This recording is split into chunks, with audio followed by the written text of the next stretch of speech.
Welcome back, everyone, to the Deep Dive. Ready for another fascinating journey? Always. Today, we're diving deep into the evolution of something we all use every single day, the Internet. The internet. We'll trace its journey from those clunky dial-up days all the way to the buzzworthy world of Web3. Sounds like a fascinating trip through time. And whether you're a tech enthusiast or just kind of curious about all this Web3 hype, I think we've got some cool stuff for you today. I think so too, yeah. So the Internet, right? Most of us don't really think about how it actually got here. True. We just kind of use it. Yeah. But understanding its evolution, how we leaped from Web 1 to Web 2, and what this whole leap to Web 3 really means, well, that's what we're here for. Absolutely. Now, Web 3, it's way more than just a buzzword. Right. This is a potential game changer. It could revolutionize how we interact online, how we do business, even how we own our digital stuff. Big implications. Huge. Okay, so rewind with me back to the early days of the Internet. Think like the mid-90s. Okay. It was like a totally different universe. Yeah, it really was. We're talking Web 1.0. Imagine static pages, mostly text and visuals. I remember those days. And get this, you had to pay for every single page you visited. Mm-hmm. Wild, right? Makes you appreciate those unlimited data plans we have now. It certainly does. Doesn't it? It's easy to forget how revolutionary Web 1 actually was. Right. It might seem basic now, but, well, it was designed for corporations, but it laid the groundwork for the connected world we live in today. It's so true. And who can forget those nostalgic names from Web 1, MySpace, LiveJournal, early Google? I mean, those were the pioneers. Yeah, It was a simpler time. But then things started to change. definitely. The Internet grew up, you could say. Yeah. User-generated content exploded onto the scene. Social media took off, and bam, we entered the era of Web 2.0. The era of connectivity. Exactly. It was this massive shift from just passively consuming information to actively creating and sharing it. Web 2 didn't just connect companies anymore, it connected people. It was a social revolution. Think about it. The first time you uploaded a video to YouTube, shared a thought on Facebook, listened to a podcast, it was a whole new way of interacting. Web 2 made that possible. Absolutely. But of course, there's always another side to the coin. We started seeing the downsides of Web 2. Definitely. Centralized control, big tech companies holding all the data. Right. Privacy concerns started popping up, and that feeling of being constantly plugged in, never truly offline. Always connected. Yeah, and that's where this idea of Web 3 comes in. It's like this mysterious, futuristic vision of the Internet. It's the next chapter. It's in the next evolution. And it's all about shifting the power, moving it away from those big corporations, and putting it back into the hands of the users. That's the big idea behind Web 3. Decentralization. Decentralization, exactly. Yeah. So less big tech, more individual power. Precisely. But how does that actually work? We hear all these terms, blockchain, cryptocurrency, the semantic web. A lot to unpack. It can feel overwhelming. It can. But stick with us, because we're going to break it all down. Web 3, it's all about a world where you truly own your online data, where creators get fairly compensated for their work, and the Internet is less about corporate control and more about, well, empowerment. That sounds pretty utopian. It does, doesn't it? But before we get carried away, let's take a closer look at the key differences between Web 2 and Web 3. Where do we even start? Well, currency is a good place, I think. Okay, currency. In Web 2, we use, traditional fiat money dollars, euros, yen, you name it. Right, good old-fashioned money. But in Web 3, it's all about cryptocurrency.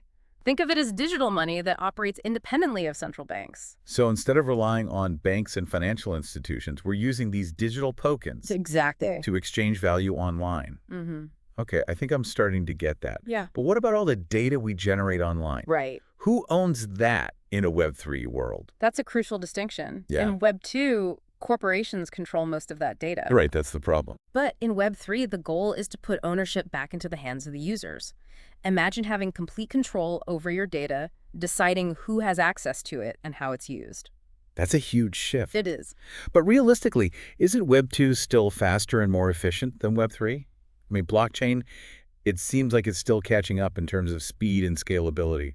You're right. Web 2 currently has the edge in terms of speed, but Web 3 is rapidly evolving, new technologies are emerging all the time, and when it comes to the underlying technology, it's a whole different ballgame. Web 2 relies on, familiar languages like JavaScript and HTML. Right, the building blocks of the internet as we know it. But Web 3 is built on blockchain, AI, and something called the semantic web. Hold on, the semantic web. Yeah. That sounds like something out of a sci-fi movie. It kind of does, doesn't it? What is that exactly? Well, think of it as a web where computers can actually understand meaning, not just data. It's about creating a more intelligent, personalized web experience where your searches are more accurate, your content recommendations are spot on, and your online interactions are more meaningful.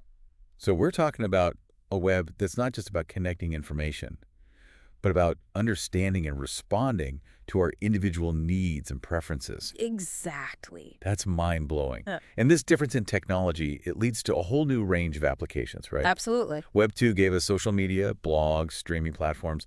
But Web 3, this is giving rise to, well, you have these decentralized apps, Apps. right, which are applications built on blockchain networks.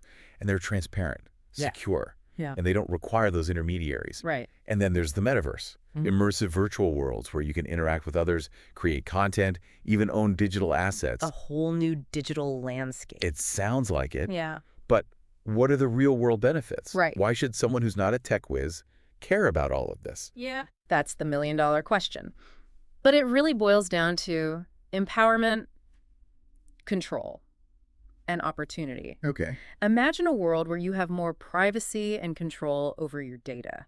You can earn rewards for your online contributions, and you can participate in a more equitable and democratic online ecosystem. I mean, that's the potential. Okay, I'm starting to see the appeal, Yeah. but let's be honest, Web 3 still feels pretty complex and maybe even a little intimidating. It's not exactly mainstream yet. Just still early. Early days. Yeah. So it's not a perfect solution, but it's definitely an intriguing one. I mean, it feels like we're witnessing the birth of a new era of the internet. And honestly, even just understanding the basics of Web 3, it feels like you're peeking into the future. It's an evolving landscape, and it's important to approach it with a healthy dose of curiosity and a willingness to learn. Agreed. But to really understand why Web3 matters, we need to delve deeper into some of its core concepts. I'm ready. Let's explore what makes Web 3 tick and why it has the potential to change the way we live, work, and interact online. Let's do it.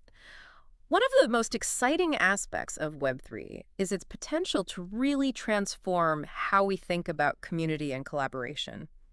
Have you ever heard of decentralized autonomous organizations? DAOs. Yeah, I've heard the term, but to be honest, it sounds a little intimidating. I get that. What are they all about? Well, DAOs, they're essentially groups of people who come together online to achieve a shared goal. Okay. It could be anything, really.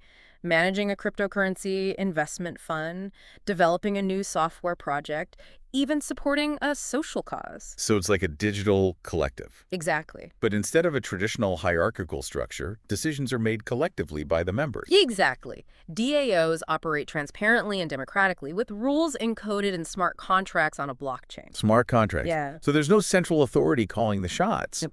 Power is distributed among the members. That's the idea. That sounds like a pretty radical departure from the way most organizations operate today. It is. But how do you ensure everyone is on the same page? Right. And that things don't descend into chaos? Well, that's where the autonomous part of DAO comes in. Okay. The rules and processes for decision-making are predefined in that smart contract. So it's like having a set of digital bylaws that everyone agrees to abide by. Exactly. It's pretty ingenious. It is, yeah. But how do DAOs actually make money? Well, DAOs can generate revenue in a bunch of different ways. Okay. Some issue their own tokens, Right. and those tokens can appreciate in value as the DAO grows and succeeds. So the more successful the DAO, the more valuable their tokens become. Precisely. Interesting. Others generate income through activities related to their purpose, providing services, Yeah. investing in projects. There are lots of options. It sounds like DAOs have the potential to really disrupt traditional business models I think so. and create new forms of economic participation. Definitely. Okay, let's shift gears a bit and talk about something a little more tangible. NFTs, NFTs. non-fungible tokens. They've taken the world by storm. They have. A revolutionary way to think about ownership in the digital realm. I have to admit, I'm still a little fuzzy on what makes an NFT so special. Isn't it just a digital image that anyone can copy? That's a common misconception. Is it? Yeah. While you can easily right-click and save a copy of an NFT's associated image, you wouldn't actually be owning the NFT. So it's not about owning the image itself, but rather a unique digital token that verifies ownership. Exactly. Okay. It's like owning the original Mona Lisa versus just a print. Got it. The value lies in that unique, verifiable ownership recorded on the blockchain. Ah, the blockchain again. This opens up a whole world of possibilities for artists, musicians, content creators Okay. to monetize their work in entirely new I'm ways. starting to see the appeal. But some of those NFT prices, I mean, they're mind-boggling. They are. Why would someone spend millions of dollars on a digital artwork? Well, it's important to remember that the value of anything, whether it's physical or digital, is subjective and driven by factors like scarcity, demand, cultural significance. Makes sense. The NFT space, it's still very young. Yeah. Prices can be volatile. So it's like any emerging market. There's speculation, hype, and a lot of excitement. Mm. But beyond the hype, what are some practical applications of NFTs that could impact our everyday lives? Let's see. Imagine owning a digital ticket to a concert or a sporting event that's securely stored on your phone. No more risk of counterfeiting. That would be convenient. Right. No more worrying about losing your ticket. Or how about this? Having a digital certificate of authenticity for a luxury item that guarantees its provenance and value. So NFTs can act as digital proof of ownership for a wide range of assets. Absolutely. They can also represent access to exclusive communities, membership perks, even voting rights in DAOs. Wow. The possibilities are truly endless as the technology evolves. This all sounds incredibly exciting. But with all this talk of blockchain, cryptocurrency, I have to ask about the elephant in the room, the environmental impact. Isn't all this digital activity incredibly energy intensive? It's a valid concern, and it's something the Web3 community is actively working to address. Okay, good. Some older blockchain networks like Bitcoin, they do consume a lot of energy. However, newer blockchains are being designed with sustainability in mind. So it's not a black and white issue. Exactly. As technology advances, we're seeing more energy-efficient consensus mechanisms like proof of stake, which require significantly less energy than traditional proof-of-work systems. That's encouraging to hear. Yeah, So as Web3 matures, we can expect it to become more environmentally friendly as well. absolutely. Sustainability is a top priority for many developers and projects in the Web3 space. It's about creating a future that's both technologically advanced and environmentally responsible. I like that. That brings us to a crucial question. If Web3 is all about decentralization and empowering individuals, what does that mean for society as a whole? What kind of impact could it have on our lives, beyond the digital realm? That's a complex question with no easy answers. But at its core, I think Web3 has the potential to foster greater transparency, accountability, and individual empowerment. It's like taking the ideals of democracy and applying them to the online world. In a way, yes. But I also see the potential for challenges. How do we prevent misuse of this technology? How do we ensure online safety and prevent harmful content from spreading? Those are important considerations. Like any powerful technology, Web3 can be used for both good and bad. Right. It's up to us as a society to establish ethical guidelines, promote responsible use, and ensure that this technology benefits humanity as a whole. So it's a collective responsibility to shape the future of Web3 and guide its development in a positive direction. Precisely. And that's why conversations like this are so important. By understanding the potential benefits and challenges, we can make more informed decisions and create a future that's both innovative and equitable. Absolutely. Okay, I'm starting to see the bigger picture here. Good. But for someone who's just dipping their toes into the world of Web3, it can still feel a little overwhelming. What advice would you give to someone who's curious but not sure where to start? Right. It feels like Web3 is this vast, uncharted territory. It is, in a way. Endless possibilities. Yeah. Where do you even begin to explore something like that? Well, it can seem daunting at first, but the beauty of Web3 is it's incredibly accessible. Okay. A great starting point is to immerse yourself in the conversation. There are tons of resources available. So just start reading, watching, listening. Exactly. Articles, videos, podcasts. There are even online courses that break down the fundamentals in an easy-to-understand way. Okay, so start by feeding that curiosity. Learn the lingo. But what about actually experiencing Web3? Is that something anyone can do, or do you need to be like a tech whiz? Anyone can experience Web3. One of the easiest ways is to just try out a Web3 application. Oh, okay. There are dApps for everything these days, from decentralized finance platforms where you can manage your crypto to NFT marketplaces where you can browse and even purchase digital art. So it's about diving in and getting your hands dirty, so to speak. Exactly. But let's get back to this idea of Web3 being a more equitable and democratic online That's experience. right. How does that actually play out in the real world? Web3 has the potential to level the playing field in a lot of ways. Okay. For example, in traditional finance, you often need to go through these intermediaries, like banks, Right. which can be discriminatory or inaccessible to certain populations. But with decentralized finance, anyone with an internet connection can access financial services. So it's about removing those traditional gatekeepers, Exactly. giving individuals more financial freedom and control. That's the idea. That's huge, especially for people who have been excluded from the traditional financial system. Right, and this idea of empowerment extends to content creators as well.